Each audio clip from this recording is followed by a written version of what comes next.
The first 3 episodes of Ironheart follow a formula that the more successful Marvel series have excelled in. It tackles grief, resistance, and legacy in ways that the audience can relate to. Except audiences act like they don't want to relate to it, because Riri is a black woman. Oh, and she's genius and talented. Now that I've gotten that out of the way, let's talk about the storytelling. Riri is grieving the loss of her step-pops Gary and her bestie Natalie, both of whom were fatally shot in a drive-by, but definitely toes the line of microaggressive and stereotypical considering the series is set in Chicago. I'll just take it as cultural relevance because this environment heavily informs our main character and her motivations.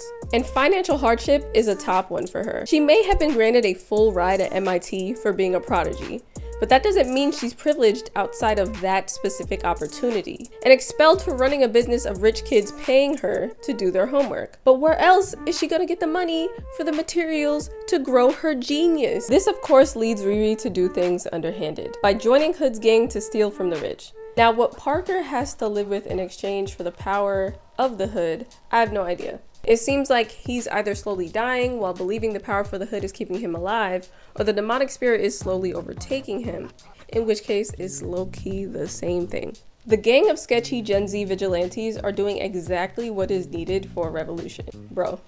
Tunnel, a completely privatized and exclusive subway system for elites built in low-income neighborhoods. Yes, take their money, but also tear that shit down. What are the long-term ramifications of how that harms people in the community? The ones who are left, of course, because I assume people had to be pushed out in order for that to be built. In which case, just taking the money from the rich person for individual gain still doesn't make it ethical. Now, Heirloom, they could have went ahead and set all that shit on fire.